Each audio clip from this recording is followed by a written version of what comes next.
और जैसा कि आप सभी जानते हैं कि आज भारत निर्वाचन आयोग नई दिल्ली के पत्रांक ECI/PN/316/2025 जो कि आज 6 अक्टूबर द्वारा बिहार विधान सभा आम निर्वाचन 2025 हेतु प्रेस विज्ञप्ति के माध्यम से निर्वाचन कार्यक्रम जारी किया गया है और हमारा मधुबनी जिला की सभी 10 विधानसभा द्वितीय चरण में है। जो हमारा कार्यक्रम माननीय आयोग के द्वारा आया है उसमें अधिसूचना निर्गत होने की तिथि 13 अक्टूबर होगी। नाम निर्देशन प्रारंभ की तिथि 13 अक्टूबर होगी। नाम निर्देशन की अंतिम तिथि 20 अक्टूबर होगी। नाम निर्देशन पत्र की समीक्षा की तिथि 21 अक्टूबर होगी। अभ्यर्थी वापसी की अंतिम तिथि 23 अक्टूबर होगी। मतदान की तिथि 11 नवंबर होगी। मतगणना की तिथि 14 नवंबर होगी और मतदान प्रक्रिया हम पूर्ण तरीके से 16 नवंबर तक समाप्त कर देंगे। तो यह जो हमारा अब आज से लगभग 40 दिन की प्रक्रिया प्रारंभ होती है और आज की इस प्रेस विज्ञप्ति के जारी होने के बाद से ही हमारे पूरे जिला में 10 विधानसभा में एमसीसी एक्टिवेट हो गया है और हमारा जो पूरा एमसीसी सेल है वो फुल्ली एक्टिवेटेड है अब जमीन पे और हमारा लगातार कार्य इस समय प्रारंभ भी हो गया है। जो हमारे जो एफएलसी होके उपलब्ध है हमारे पास जितनी आवश्यकता है आवश्यकता के आलोक में हमारे पास जिला में उपलब्ध है। पूरे डिस्पैच सेंटर और मतगणना केंद्र के का भी डिटेल आपको प्रेस विज्ञप्ति में दे दी गई है। उसकी भी सारी तैयारी हमारी मजबूती से है। सारे जितने संसाधन होने चाहिए वो सारे तैयारियां हम लोग हर डिस्पैच सेंटर और मतगणना केंद्र पे उसको किए हैं और सभी आरओज अब एकदम अपनी लीडरशिप में इसको पूरी तरीके से इसको क्रियान्वित कर रहे हैं।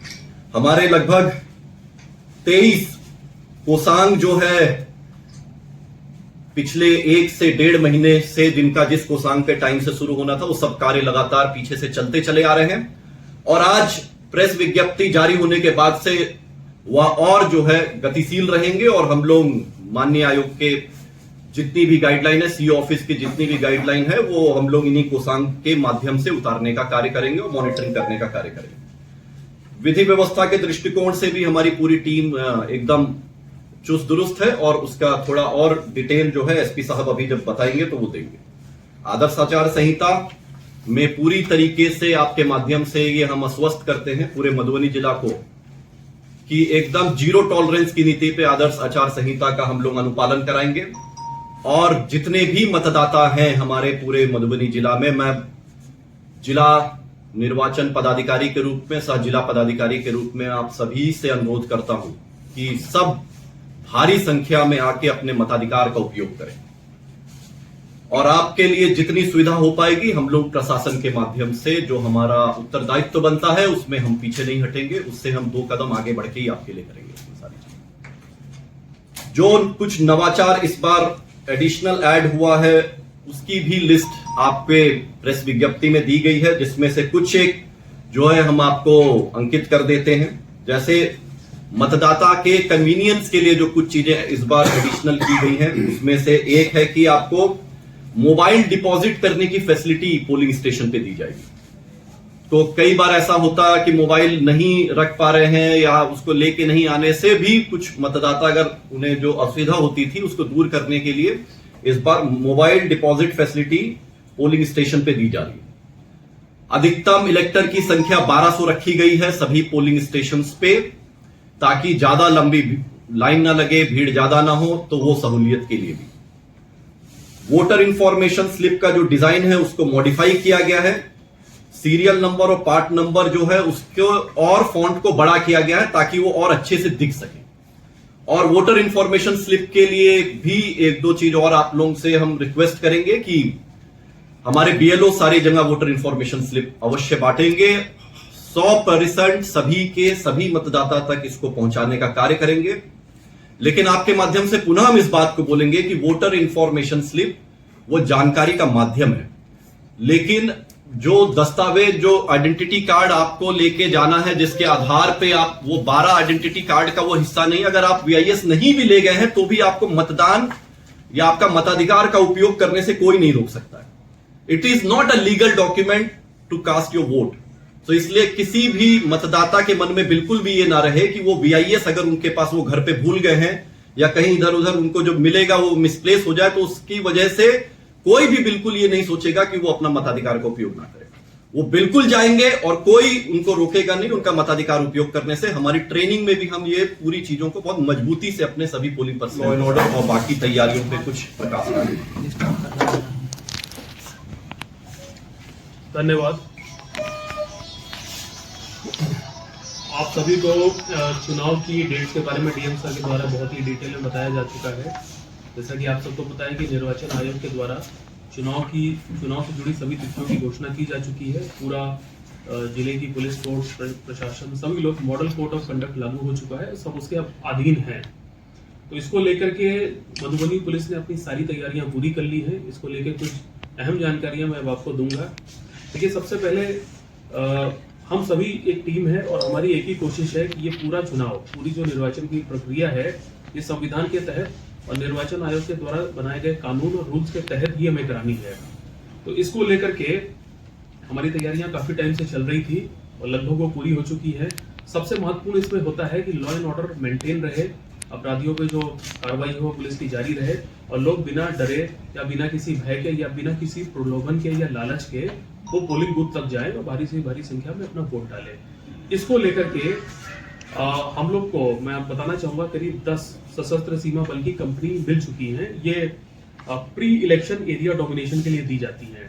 मैं आपको बताना चाहूंगा कि जब चुनाव होगा उस समय करीब 200 के करीब सीआरपीएफ पैरामिलिट्री की कंपनियां जिले में मौजूद रहेंगी, लेकिन अभी कुछ मात्रा में हम लोग को मिली है और उसका प्रयोग हम लोग सभी 10 विधानसभा में कर रहे हैं। आप लोगों को मैंने दिन में भी प्रेस नोट में दिया था कि चाहे दिन का समय हो या रात का समय हो, ऐसे गांव, ऐसे टोले, ऐसे मोहल्ले जहां हम लोग को लगता है कि यहाँ अपराधी रहते थे या रहते हैं या यहाँ चुनाव में लेके किसी प्रकार की असुविधा हो सकती है लोगों को या डर भय है, जिसको हम लोग वल्नरेबल बूथ कहते हैं, वो सब हमने चिन्हित करके रखे हुए हैं। और ये पैरामिलिट्री की जो फोर्सेस है ये लगातार उन एरिया से हमारे थाना प्रभारियों के साथ घूम रही है। उसका मकसद ये है कि आम लोगों के मन में एक कॉन्फिडेंस पैदा किया जाए कि फोर्स की कहीं कोई दिक्कत नहीं है और कानून व्यवस्था की कहीं कोई समस्या नहीं होगी, ताकि लोगों में एक अगर कहीं भी शंका भी है तो वो भी दूर हो लोगों में। दूसरा इसमें ऐसा है कि जो अपराधी हैं या अपराधी मेंटेलिटी के लोग हैं या कुछ लोग ऐसे भी हैं जो हाल फिलहाल में जेल से छूट के हैं बेल पे, कि उनको भी मैसेज देने के लिए है कि अगर आपने जरा सी भी कोई भी गड़बड़ की चुनाव से पहले या चुनाव के समय या चुनाव के बाद में, तो आप पे कठोर कार्रवाई की जाएगी। देखिए, इसके अलावा हम लोग ने इस समय जिले में करीब 13,000 लोगों पे बॉम्ब डाउन की कार्रवाई कर दी है बीएनएसएस 126 धारा के तहत। ये वो लोग हैं जिनके बारे में ये सूचना मिली थी कि ये पहले एंटी सोशल एलिमेंट रहे हैं और इन पे ये अंदेशा जाहिर किया गया था कि चुनाव के समय ये कोई ना कोई समस्या खड़ी कर सकते हैं। तो ऐसे लोगों को चिन्हित करके एसडीएम के द्वारा, सभी एसडीएम के द्वारा 5-5 लाख रुपए का बॉन्ड इनसे भराया गया है। अब इनको, चूंकि इन्होंने ये बॉन्ड दिया है कि वो शांति व्यवस्था रखेंगे, तो इनके पास 2 ही उपाय हैं। शांति व्यवस्था तो इनको रखनी होगी और यदि इन्होंने कोई वायलेशन किया उसमें तो इनका गिरफ्तारी का वारंट निकलेगा और उसमें ये लंबे टाइम तक जेल में रह सकते हैं, अन्यथा इनको 5 लाख का बॉन्ड भी भरना पड़ेगा। तो हम लोग ने सीसीए 3 की कार्रवाई, जिसको Bihar crime and control act कहते हैं, आम भाषा में उसको तड़ी पार भी बोलते हैं। तो ये 240 अपराधियों को सीसीए 3 की कार्रवाई इन पे की जा चुकी है। इनको हफ्ते में 2 दिन अपने गृह थाना से किसी बहुत दूर के थाने में जाके हाजिरी लगानी होती है और मैं आप सबको बताना चाहूंगा 100% लोग हाजिरी लगा रहे हैं। इसमें से यदि कोई भी एक व्यक्ति किसी भी दिन हाजिरी में गायब होगा तो उसका डीएम साहब के यहाँ से वारंट निकलेगा, उसको पुनः हम लोग जेल भेजेंगे। तो इससे भी उन लोगों के मन में एक दहशत है। उन पे भी 5 लाख का बॉन्ड भरवाया गया। बिल्कुल। 11 ऐसे अपराधी हैं जो इस समय जेल में बंद है। हम लोग को सूचना मिली थी और ये बहुत ही खूंखार अपराधी हैं और हीनियस केसेस में ये लोग इस समय जेल में है। हम लोग को जैसी सूचना मिली कि इनकी बेल होने वाली है, तुरंत हम लोगों ने प्रस्ताव तैयार करके डीएम साहब के कार्यालय भेजा और इन सभी पे आदेश पारित हो गया है। अब इन लोगों को जेल में ही रहना पड़ेगा अगले काफी लंबे समय तक। अब इनकी बेल की कोई गुंजाइश नहीं है। ये भी एक बहुत स्टैंडर्ड ऑपरेटिंग प्रोसीजर है जो पुलिस चुनाव के समय अपनाती है। इसके अलावा करीब 5000 ऐसे व्यक्ति हैं एंटी सोशल एलिमेंट जिसका नाम हम लोग ने गुंडा पंजी में शामिल किया है इस वर्ष, और इन सबका भी हफ्ते में एक दिन थाने पे गुंडा परेड इनकी कराई जाती है। इसके अलावा जो हमारे वांछित अपराधी हैं या जो बकाया पेंडिंग वारंट्स हैं उनकी भी तुरंत डिस्पोजल कराने के लिए डेली प्रतिदिन मधुबनी पुलिस स्ट्राइक चला रही है, अभियान चला रही है। आप लोग देख सकते हैं मीडिया में आपको रोज डेटा मिलता है कि आज 50 वारंटियों को गिरफ्तार किया गया, 20 कुर्की का निष्पादन किया, 30 इश्तेहार का निष्पादन किया। ये सब उसी क्रम में एक महत्वपूर्ण स्टेप्स है हमारे।